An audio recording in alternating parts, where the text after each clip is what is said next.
Je suis reconnaissant au scoutisme pour tout ce qu'il m'a appris. C'est à ce moment-là que s'est éveillé quelque chose de nouveau en moi. En s'inscrivant, on sait qu'on va apprendre, mais on ne sait pas quoi, donc on ne sait pas trop ce qui nous attend. Mais mes enfants me disent que quand ils reviennent d'une journée chez les Lawns, ils ont énormément d'émotions. C'est un terme qu'on entend assez peu chez des enfants. Ask the boy, je pense que c'est ça avant tout. C'est apprendre par l'expérience et apprendre par la rencontre de l'autre. C'est rencontrer des gens qu'on ne rencontrerait pas autre part. C'est un mix de couleurs et vraiment on s'en rend pas compte, mais c'est toutes des personnes qui sont incroyables et qui ont plein de qualités différentes. C'est quelque chose qui nous prépare pour la vie d'après. On apprend à se connaître et on crée des amitiés qui dureront en fait toute notre vie. Et revoir nos amis certainement et dormir avec eux dans la nature, sans téléphone, sans la pression de la société. Een groep Techso, een dag dat, onze natuur, een groep. C'est la vie de groupe, la vie dans laquelle les plus âgés prennent en charge et s'occupent des plus jeunes, dans laquelle les plus jeunes sont capables de s'intégrer aussi dans un groupe de plus âgés. Le scoutisme s'est passé à travers les bons et les mauvais moments et en rire plus tard. C'est beaucoup d'émotions. C'est un mouvement résolument moderne d'éducation à la citoyenneté. Le scoutisme nous dit que non seulement il faut vivre avec ceux qui nous entourent, mais nous dit également qu'il faut vivre avec ceux qui nous entourent. Donc avec toutes les différences d'âge qui n'existent pas dans une classe par exemple, ou dans une école. Le scoutisme, en fait, on pourrait le définir comme vraiment un troisième lieu éducatif. Donc c'est pas l'éducation qu'on reçoit au niveau parental, ce n'est pas non plus l'école avec donc la formation que l'on reçoit des enseignants, c'est vraiment un troisième lieu d'expérimentation où on va apprendre véritablement à se connaître.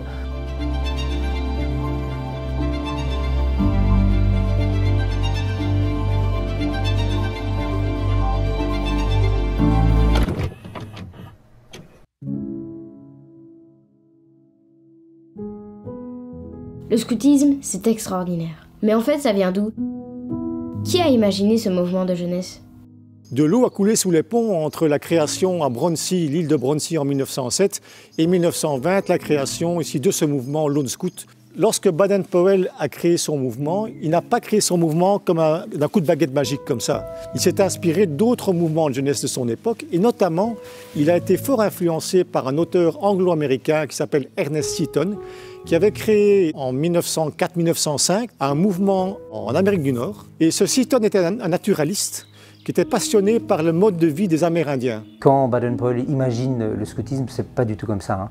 Pour lui, c'est avant tout une méthode qu'il va imaginer. D'abord, évidemment, pour ses militaires, qui va les doter d'habiletés techniques, les rendre beaucoup plus responsables, beaucoup plus autonomes. Mais au départ, c'est une méthode. Spontanément, en fait, ce sont des jeunes qui vont s'approprier la méthode qu'il écrit dans Scouting for Boys et qui vont lancer les premières troupes scouts. En 1907, lorsque Baden-Powell crée ce mouvement de jeunesse qui s'appelle les scouts, il pense d'abord à des garçons. Et sa tranche d'âge, c'est 12-17 plus ou moins. Avant la Première Guerre mondiale, il y a un premier grand rassemblement à Londres, à Crystal Palace. Il y a une espèce de grand défilé de ces premiers scouts, donc ils se défilent. Il y a une tribune avec le roi, il y a Baden-Powell, il y a tout son staff. Et en fait, il y a un assistant de Baden-Powell qui dit « Tiens, regarde un peu là ». Il se rend compte que sous le chapeau scout, il y a des filles. Pour une raison tout à fait simple, c'est que les sœurs de ces garçons qui étaient scouts disaient « Moi, je ferais bien aussi du scoutisme ». Elles avaient pris des chapeaux scouts, elles défilaient avec les garçons. Il y avait une petite poignée. C'est d'ailleurs la sœur de Baden-Powell, Agnès, qui lui dit « Robert », son prénom c'était Robert, « tu dois faire quelque chose pour les filles ». Il se dit « Oui, dans le fond, il n'y a plus de raison d'exclure les jeunes filles du mouvement ». Et donc c'est comme ça que les Girls Guides ont été créés. Dans la même foulée, les plus jeunes garçons qui voyaient leurs grands frères partir au camp se disait bien pas je m'embête à la maison, mais je voudrais bien faire quelque chose aussi. Baden-Powell, sentant qu'il y avait cet enthousiasme pour des plus jeunes, il avait un ami de son père qui s'appelle Rudyard Kipling, le grand auteur anglais, et il a été voir Kipling et il lui a dit bon tu as écrit le livre de la jungle, ça pourrait être un bon terreau pour créer un mouvement pour les plus jeunes. Et c'est comme ça que les louveteaux ont été créés. Il a créé son centre de formation à Gilwell Park. Il formait les futurs chefs et il a créé une nouvelle branche qui s'appelle les Rovers, la branche de jeunes adultes qui terminaient leur parcours scout et qui voulaient encore faire quelque chose. On peut vraiment dire que c'est un mouvement qui a eu un succès considérable auprès de la jeunesse en Angleterre, qui s'essème comme des champignons au printemps. C'est incroyable. Et qu'est-ce qui se passe? C'est que en fait, le scoutisme arrive en Belgique d'après-guerre par des expatriés anglais qui commencent d'ailleurs par des petits groupes. C'est le concept de la patrouille.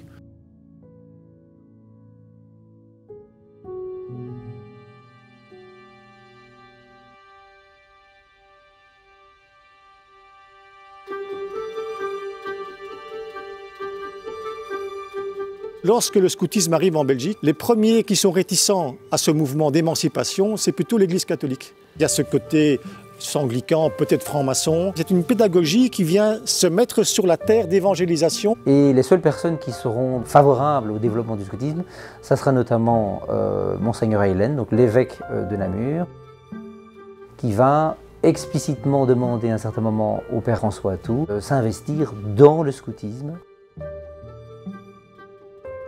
et commencer donc, justement à accueillir d'abord un camp scout à Maretsou, puis un deuxième camp pour la formation des chefs, et puis lui-même se lancer dans la création donc, des Launes. Le Père Atout est le fondateur.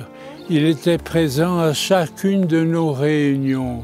C'était à Bruxelles, chez les Vaillants. Autour du feu de camp, ça finissait toujours par l'entretien du Père. Il nous disait qui nous sommes. Quelle est notre substance? C'est ce que disait Socrate, il posait la question. Un personnage qui avait une très forte personnalité, certainement, qui a mis en œuvre beaucoup de choses. Non seulement il a créé les Launes, mais en plus c'est lui qui est à l'origine du fromage de Maretsou et de la bière de Maretsou. C'était un homme qui avait un esprit très inventif. Et alors il va avoir un rôle aussi en tant que publiciste, dans le sens qu'il était éditeur, rédacteur de différentes revues scouts, pour diffuser justement ses idées. Il va faire plusieurs chansonniers, donc Chantons les Scouts. C'est quelqu'un qui, par la multiplicité de ses casquettes, va jouer un rôle vraiment prépondérant dans le développement du scoutisme. Il se rend compte qu'en fait cette pédagogie d'histoire, d'aventure, d'autonomie parle énormément à ses élèves qui, dans 1920, ne rentrent jamais chez eux, sont confinés dans les murs de l'école et qui ont besoin d'oxygène. Derrière le fait de proposer la méthode scout à de jeunes isolés, il y a également deux objectifs qui consistent à convaincre la classe dirigeante catholique du bienfait du scoutisme catholique et par les jeunes de ces familles de trouver des cadres qui vont permettre le développement justement du scoutisme catholique au cours de l'entre-deux-guerres. Et c'est un objectif que le Père Atout va réussir à obtenir. Il va créer ce mouvement de jeunesse et comme évidemment ces étudiants de Maretsou sont isolés des villages, il les appelle les Baden-Powell Lone Scouts, qui sont des scouts isolés.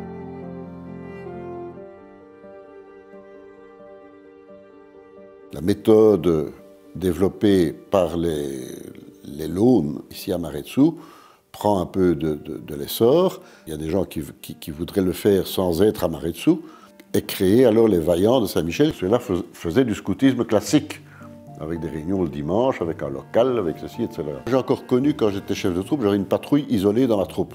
Donc on ne les voyait qu'à Pâques et au Grand Camp. Il n'y avait plus une seule troupe isolée et puis des Vaillants.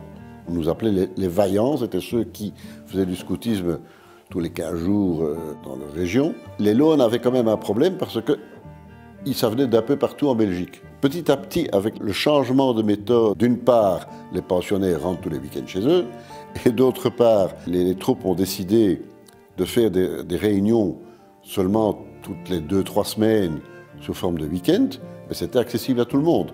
Donc aujourd'hui, le phénomène typique isolé a disparu. Et il n'y a plus cette différence entre isolé et ce qu'on appelait avant vaillant. On est tous restés Launes, bien entendu.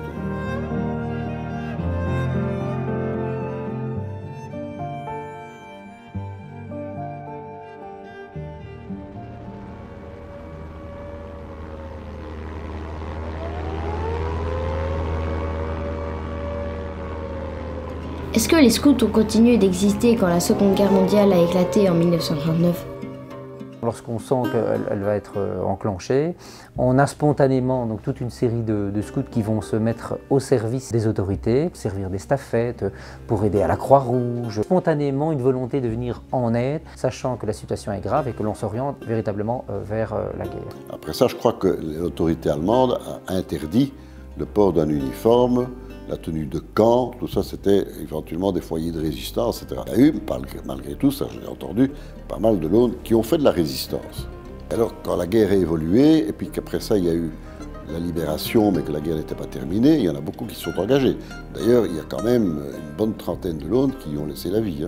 Mon père me parlait beaucoup de cette guerre, et autour de moi on en parlait beaucoup. Au cours de mes années de scoutisme, je vibrais aux couleurs nationales. quand les Allemands commencent à perdre le conflit, on va assister à un même phénomène qu'au début de la guerre, c'est-à-dire un enthousiasme des jeunes scouts à vouloir donner un coup de main pour justement marquer le coup de la fin des hostilités. Et avant ça, bien sûr, une série de l'Aune au moment 43-44 commençait à se dire il faut que je donne un peu de moi dans cette libération du pays, en m'engageant dans la résistance, en faisant du sabotage et d'autres choses de ce type-là. Chez les Launes, il y a des enfants et des jeunes de tout âge, accueillis au sein de différentes sections. Les baladins de 6 à 8 ans, les louveteaux de 8 à 12, les scouts de 12 à 18 et le bivouac pour former les futurs chefs. Et bien sûr, le staff d'unité et les 4 staffs de branche. Ça commence donc avec les sarabandes baladins. Alors les sarabandes ont été créées en 84, qui ont fait la branche qui est de loin la plus récente de l'unité. La devise des baladins, c'est « Ouvre l'œil ». Alors le baladin, c'est un enfant qui commence sa vie en communauté. C'est un enfant qui va vivre plein de premières fois. Donc il va aller au camp, il va dormir ailleurs chez ses parents ou chez des cousins. Il va passer des journées dehors même s'il pleut. On apprend des choses, par exemple griller les marshmallows avec un feu ou faire un feu ou des trucs comme ça. Donc d'être chez les louveteaux, c'est super important pour pouvoir avoir plus de copains, pouvoir parler aussi, être moins timide, plus respecter la nature. Pour moi, le louvetisme, et spécialement avec la promesse du louveteau, c'est faire de son mieux.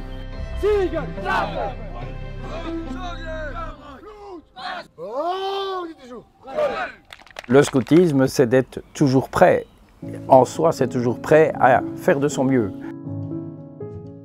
Le bivouac, c'est le moment où, après avoir fait un cheminement, on pose ses valises et on prend le temps de se ressourcer. Ce bivouac a pour mission, eh bien, tout simplement d'accueillir des jeunes qui ont terminé leur parcours scout et qui veulent se poser et apprendre avant de redémarrer autre chose, devenir chef, ou peut-être pas, mais en tout cas profiter de ce moment de pause pour faire le bilan sur ce qu'ils ont fait ou sur ce qu'ils veulent faire. Le dernier jour de notre vie guide, j'étais tellement reconnaissante de tout ce que j'avais reçu, appris, toutes les personnes que j'avais rencontrées. Et donc je pense que c'est un peu la suite logique de rendre ce qu'on a reçu. Avant de pouvoir transmettre des valeurs, je pense qu'il faut être à l'écoute.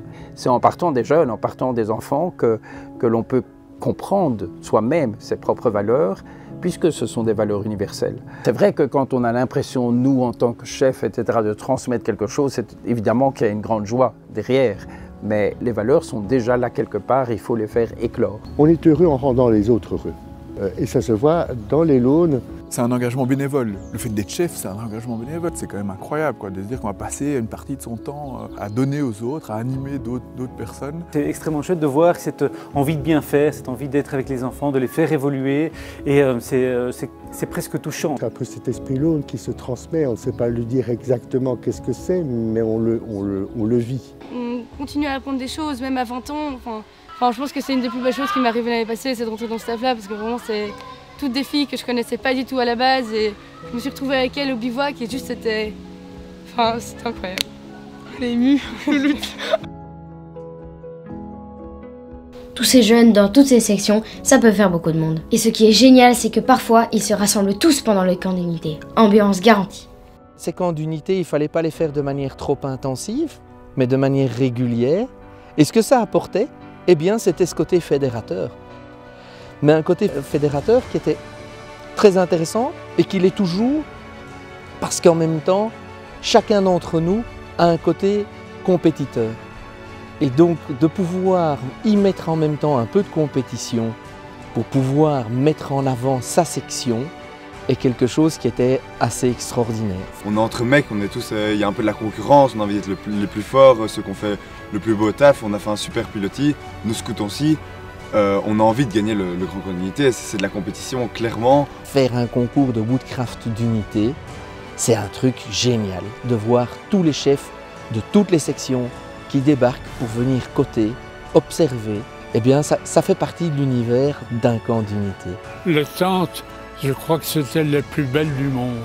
Chez les Launes, on avait des tentes longues, à double toit, élégantes. On était combien? Facilement 8 dans la tente. Et c'est une compétition entre amis et on essaye de faire le plus beau et le plus grand et le plus pilotis le plus compliqué aussi.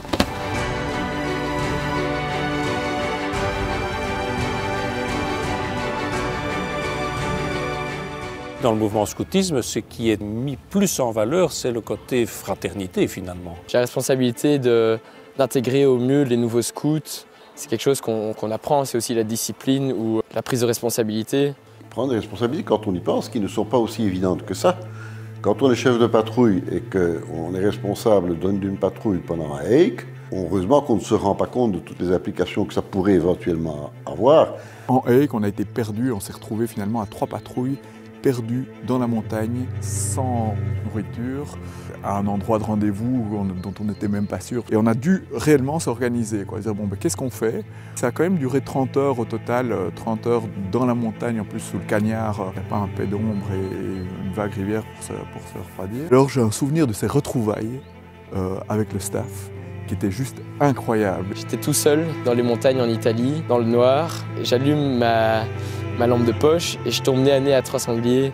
C'était un terrible souvenir qui restera toujours gravé dans ma mémoire. Là, ce sont des trucs fondateurs pour ta personnalité. Le hike, c'est vraiment la chose qui nous rapproche, en tout cas avec notre patrouille, c'est là où on apprend vraiment à se connaître et où on vit vraiment des choses qu'on n'oubliera jamais, quoi. On apprend tout ça très vite. Je ne vois pas autre part où on pourrait avoir cette offre d'apprentissage de responsabilité aussi jeune dans la vie que dans le scoutisme. Les chefs font confiance à ce jeune de 11 ans en disant qu'il est capable de gérer sa sixième tout seul dans les bois pour une journée. Cette notion de confiance est moteur après ça d'une dynamique de sa vie personnelle ou professionnelle et même familiale plus tard, parce que c'est aussi cette capacité qu'on a de transmettre cette confiance à ses enfants et donc entre guillemets de ne pas être sur leur dos tout le temps, de pouvoir aussi chacun exprimer ses talents. Ce sont des choses qui vous restent, qu'on le veuille ou non, toute votre vie et qui peuvent vous aider dans votre vie d'ailleurs. Ça c'est clairement quelque chose qui moi m'a marqué et qui me sert tous les jours parce que je travaille maintenant avec des équipes de production, on voyage à travers le monde et chaque petit gars de notre équipe a ses qualités, a ses défauts, il faut composer avec ça, il faut réussir à fonctionner, réussir à communiquer, respecter l'autre. Ça, moi, ça me sert énormément. Finalement, dans une patrouille, on est tous un peu différents, on a tous des caractères différents. Dans une patrouille, chaque scout est très bon à certaines choses, et moins bon à autre chose. Et c'est ça qui est chouette, quand il y a le challenge, tout le monde se dépasse. Et il y a certains scouts qui vont se chauffer pour le pilotis, il y en a d'autres qui font chauffer pour le jeu de 24, pour les énigmes. Et ça rend tout le monde fier en fait. Ça permet aussi de relativiser et de dépasser son propre individu ou son propre centrisme en constatant qu'on vit dans une petite cellule collective et que c'est la force de cette cellule qui permet de faire aboutir des projets. On avait un CP bien baraqué et qui avait des longs cheveux blonds et qui faisait peur à tout le monde au rugby. C'était devenu une légende qui nous permettait de gagner match sur match et d'avancer vraiment de manière impressionnante. Et ce CP était le plus tendre et le plus aimant que j'ai jamais vu. Et encore maintenant, il consacre sa vie aux autres.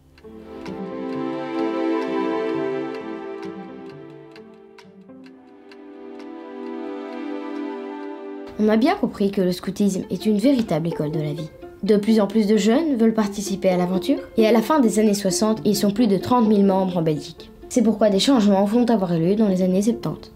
Années 70 qui sont les grandes années de remise en question du scoutisme, où le scoutisme a été perçu beaucoup, un peu militariste, un peu ringard, un peu has-been. Le boy scout était devenu une forme de caricature un petit peu. Et les Lone ont gardé, le fait d'être un peu isolés, quelque part ils sont restés aussi un peu imperméables à tous ces mouvements et ils ont gardé ce côté un peu second degré du scoutisme anglais. On a un scoutisme de qualité, on le fait de manière sérieuse, mais sans se prendre au sérieux nécessairement. Il y a eu, je crois, le contre-coup de mai 68 avec la Grande Libération, etc. Il fallait se relâcher de contraintes un peu trop fortes, que ce soit des contraintes dans l'éducation, que ce soit des contraintes dans l'Église aussi. Et le scoutisme s'en est ressenti, quoi. C'est vrai qu'à ce moment-là, il y a eu la tendance chez les Lone à s'isoler pour protéger ce qu'ils souhaitaient vivre. Il y avait en même temps chez les Lone le désir d'être fidèles à leurs valeurs, quoi. Il y a des nouvelles expériences pédagogiques qui sont encadrées par ces pédagogues, je dirais, de la FSC. Et en soi, il y avait des choses qui étaient très bonnes, des propositions qui étaient très bonnes et d'autres qui étaient, voilà. Il y avait à boire et à manger. L'histoire des problèmes des années 80, c'est lié vraiment à l'histoire des Launes, parce que les Launes, au fait, dès 1923, vont obtenir ce statut particulier d'être un commissariat spécial, le commissariat spécial des Launes. Si les Launes avaient reçu ce statut particulier, c'était parce qu'ils s'inscrivaient dans cet objectif de diffusion du scoutisme. À partir du moment où, en 63, les structures de la fédération sont complètement revues et que, dorénavant, les Launes deviennent une unité à part entière, ça serait un peu mal vécu de constater que l'unité va rester unie, mais qu'est-ce qu'elle va faire? Elle va multiplier ses meutes, ses troupes, ses clans, alors qu'on espérait évidemment que ça crée d'autres unités. C'est ça le cœur du problème en fait. Ça envoie aux autres unités une espèce de volonté très claire de on fait partie de la fédération, mais voilà, on aime bien garder des choses qui sont très propres à nous, ce qui peut ne pas être un problème en soi, on est en excellent terme, donc c'est pas un problème, mais après effectivement ça renvoie un signe sur lequel nous en tant que siège de fédération, on n'a pas de prise. Il y a eu des tentatives du côté de la FSC de réintégrer les Launes, de dire vous faites bande à part, vous devriez faire partie de la grande fédération. Du côté Laune, évidemment, la plus grosse unité en membres essaye de naviguer entre ces nouvelles formes de pédagogie et un respect ou une tradition de ce qu'elle était. Les responsables de l'époque, les chefs d'unité et aumôniers en l'occurrence, ne se sont pas sentis obligés, entre guillemets, de se dire bon, on change complètement le modèle parce que quelque part, on considère que ça fonctionne bien. Je n'ai pas pris ça comme quelque chose de négatif. Chacun avait l'envie de vivre à sa manière les valeurs scouts et pourquoi pas. Aujourd'hui, en tout cas, la relation avec la fédération se passe très bien, on est tout le temps en contact avec eux. Ils nous aident beaucoup dans l'organisation administrative, dans les assurances et plein de choses comme ça. Nos chefs se forment avec la fédération. Pour nous, ça permet aussi à nos chefs de rencontrer d'autres unités et de voir comment est-ce qu'on fait du scoutisme ailleurs. Et donc je crois que dans notre envie d'ouverture, je crois que c'est important de pouvoir rester membre de cette fédération. Et ça c'est intéressant de connaître les réalités des autres unités parce qu'il n'y a pas que notre réalité. C'est ça aussi le vivre ensemble, c'est se rendre compte qu'on n'a pas les mêmes visions du scoutisme. Est-ce qu'il y en a un meilleur que l'autre? Non, je pense pas. C'est juste qu'on n'a pas les mêmes visions. Apprendre à vivre avec la différence de l'autre en respectant cette différence. Alors ça, si le scoutisme pouvait permettre ça à travers le monde entier, on aurait tout gagné, je pense. C'est vrai que les gens parfois nous regardent et les scouts d'Europe ou les Launes ou les trucs, ils ont des uniformes impeccables. Enfin, moi je suis vraiment quelqu'un d'uniforme et ce que je trouvais fantastique à l'uniforme, c'est qu'en fait ça efface toutes les différences. Je revoyais des amis Launes après les avoir vus au camp. Ils étaient habillés d'une autre manière que moi, c'était pas le même style. Ce qui était génial, c'est qu'en fait ça nous avait pas du tout empêché d'être potes, d'être très bons amis. Il n'y avait pas toute cette certaine discipline qu'on doit garder, par exemple l'uniforme, le fait qu'on est des scouts catholiques et qu'on va à la messe et tout, ce serait même plus en fait les scouts, ce serait une bande d'amis. C'est des structures qui nous donnent un rythme et puis aussi qui nous ancrent quelque part. Il y a le lever du drapeau, le salut au drapeau, en uniforme. On se sent quelqu'un. On est quelqu'un alors qu'on a 9 ans. L'écusson du foulard, noir, jaune, rouge, ça avait une signification. Cet élément d'être fidèle à la patrie est quelque chose de marquant, je crois, chez les Launes. Il y a quelque chose de mystérieux qui nous échappe. Il ne faut pas vouloir tout expliquer. Et d'ailleurs, savez-vous qu'une tradition orale raconte que l'origine de la couleur noire de notre foulard revient à un choix très pragmatique du père Atout. Il aurait simplement découpé dans du tissu dessiné au bure de ses frères moines bénédictins. Mon objectif, moi, comme aumônier, c'était que chaque scout trouve sa manière à lui d'exprimer sa foi. Trouve que les valeurs de l'Évangile ne sont pas des valeurs théoriques qui sont à côté de la réalité. Je trouvais qu'on pouvait vivre ça bien chez les Launes. Aujourd'hui, on a besoin de mouvements qui n'ont pas peur de dire qu'ils adhèrent aux valeurs chrétiennes. Je m'engage sur mon honneur et je te fais hommage de moi, Seigneur. Je veux t'aimer sans cesse, de plus en plus. C'est un grand pas pour les louveteaux parce que ça, tu te dis aussi, maintenant je suis grand, j'ai plus de responsabilités. Tu te dis super, j'ai eu ma promesse. Le premier Laune scout, le premier Laune qui fait sa promesse 12 juin 1920, qui s'appelle Jean Nothomb. Les archives montrent qu'il a écrit cette promesse sur une écorce de bouleau. Je m'engage, je fais ma promesse de devenir lone scout. Et c'est cette date du 12 juin 1920 qui sera considérée comme la date anniversaire de la création des Launes. C'est un engagement quand même qui est fort, ça marque une promesse. C'est important que ça soit préparé, et c'est préparé tant chez les louveteaux que chez les scouts. Et cette dimension spirituelle de la promesse est importante aussi, donc c'est important que l'aumônier soit disponible. La promesse scout, c'est une certaine reconnaissance personnelle et une reconnaissance devant les autres qu'on peut me faire confiance. C'est s'engager, d'autant plus dans la troupe ou dans la meute. Elle apporte aussi une valeur de croyance, de vouloir continuer dans ce qu'on fait jusqu'à la fin. J'ai acquis une certaine expérience et je m'engage, quoi. On peut compter sur moi, quoi. Je ne pourrais pas compter le nombre de promesses auxquelles j'ai participé. À chaque fois de voir des jeunes enthousiastes prononçant les mots de la promesse, le chant de la promesse derrière, ça crée ce sentiment d'appartenance. Je suis persuadé que tous les anciens louveteaux, les anciens scouts qui ont apprécié le monde du scoutisme vécu chez les Launes, on se dit tiens, ce sont des choses importantes que moi aussi, j'aimerais que mes enfants le partagent. Ce qu'on a vécu est fort et on espère que nos enfants le vivent également de manière forte. Ce qui est sûr, c'est que moi j'aurais envie de mettre mes enfants chez les Launes et j'aurais envie que mes enfants mettent leurs enfants chez les Launes parce que je trouve que ça crée une espèce de constance et puis une très bonne base aussi au niveau éducatif mais aussi au niveau des valeurs.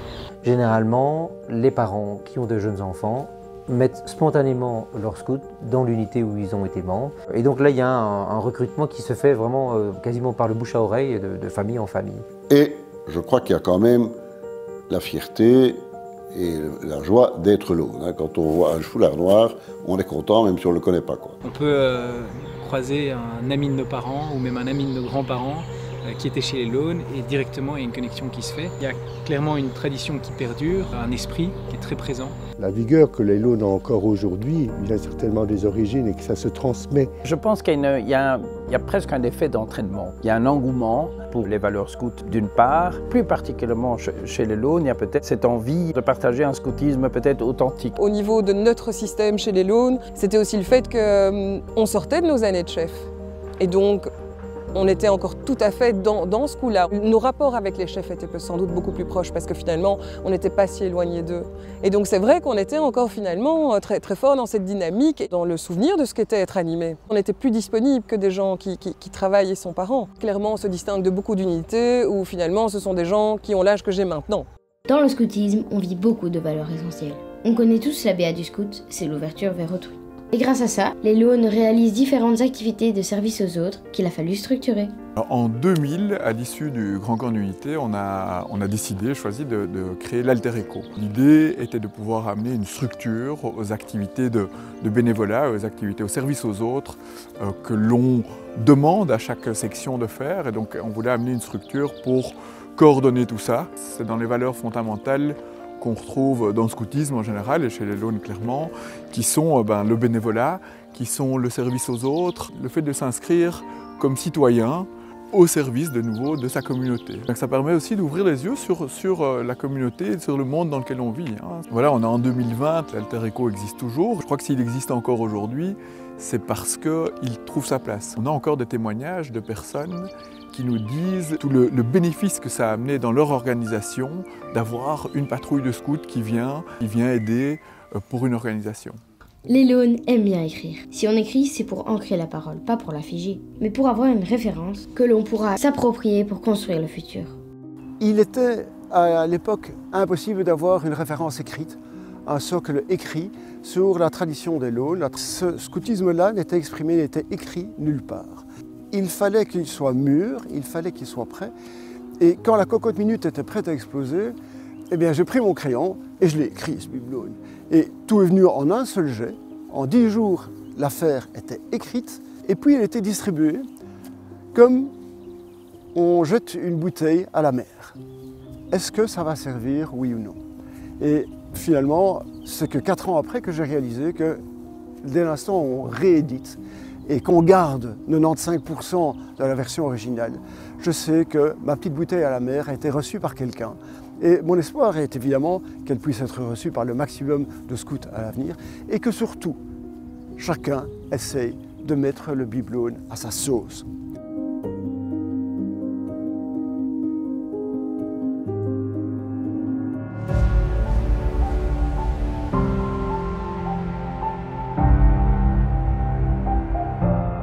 Le 12 juin 2020, les Launes ont fêté leurs 100 ans. 100 ans, quelle belle aventure!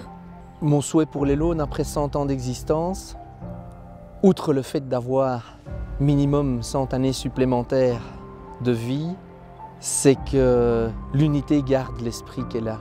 Je souhaite qu'ils gardent leurs valeurs. Qu'ils restent forts et fiers de leur tradition. Je trouve ça super quand une unité connaît si bien son histoire et arrive tellement à construire dessus. Il faut vraiment que les Launes soient ouverts aux grandes évolutions et aux grandes tendances du monde. Donc ça ne peut pas être un mouvement fermé sur soi et sur ses traditions passées. Je pense qu'il est important que les Launes continuent à s'ouvrir au monde. Le monde, il est là, il est autour des Launes. Il ne faut surtout jamais se recroqueviller sur soi-même. Parce que c'est dans la diversité que l'on va apprendre le plus. Ce que je souhaite aux Launes, c'est d'une part de continuer clairement ce qu'ils font et continuer encore pour toutes les générations qui vont suivre. Et rayonner surtout. Ce que je souhaite à l'unité, ce que je souhaite aux Launes, c'est de continuer dans cet esprit d'excellence, dans cet esprit de dynamisme et dans le fait d'évoluer avec son temps. Et ça, c'est une force qu'ont toujours eu les Launes, c'est d'évoluer. D'évoluer, mais d'être en même temps garant des traditions. Et je pense que c'est justement ce double aspect dans lequel on excelle et dans lequel on doit poursuivre. Je souhaite aux Launes de persévérer, de continuer donc, comme ils réussissent aujourd'hui, mais sans oublier aussi de savoir donner du temps aux autres, s'ils ont la possibilité de s'investir pour d'autres ONG ou autres ASBL qui pourraient avoir besoin de leur aide. Je crois que les Launes pourraient s'engager un petit peu plus, que ce ne soit pas juste un truc où on va se marrer, où on va s'éclater, où on va passer un bon moment au camp, mais aussi peut-être un peu plus d'engagement social ou sociétal. Et je crois qu'il faut être créateur et que les Launes ont suffisamment de force, surtout avec le nombre croissant, pour accepter qu'il y ait des rebelles, pour accepter qu'il y ait des créatifs qui puissent être entendus, qui puissent oser des choses qui n'ont jamais été osées avant. En fait, c'est la place du poète dans le scoutisme. C'est maintenant avec le recul, j'y pense souvent, je dis ça je dois au scoutisme, ça je dois aussi au scoutisme. L'étincelle, le détonateur. Eh bien, sachez que c'est grâce à ces milliers de Launes qui ont à chacun apporté leur pierre à l'édifice que les Launes ont pu traverser les décennies. On peut leur faire un tonnerre d'applaudissements.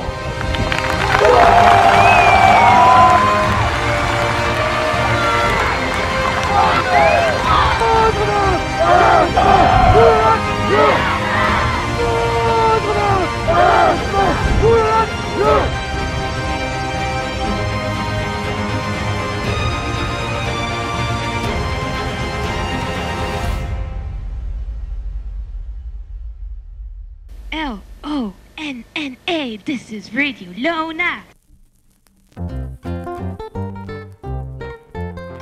Salut, c'est le chef d'A sur Radio l'ONU. Radio Lona, j'adore. Chevalier de la table ronde, goûtons voir si le vin est bon. Chevalier de la table ronde, goûtons voir si le vin est bon. Goûtons voir, goûtons voir, goûtons voir si le vin est bon. Goûtons voir, goûtons voir, goûtons voir si le vin est bon. J'en boirai 5 à 6 bouteilles, une femme sur les genoux. J'en boirai 5 à 6 bouteilles, une femme sur les genoux. Une femme, une femme, une femme sur les genoux. Une femme, une femme, une femme sur les genoux. Si je meurs, je veux qu'on m'enterre dans une cave où il y a du bon vin.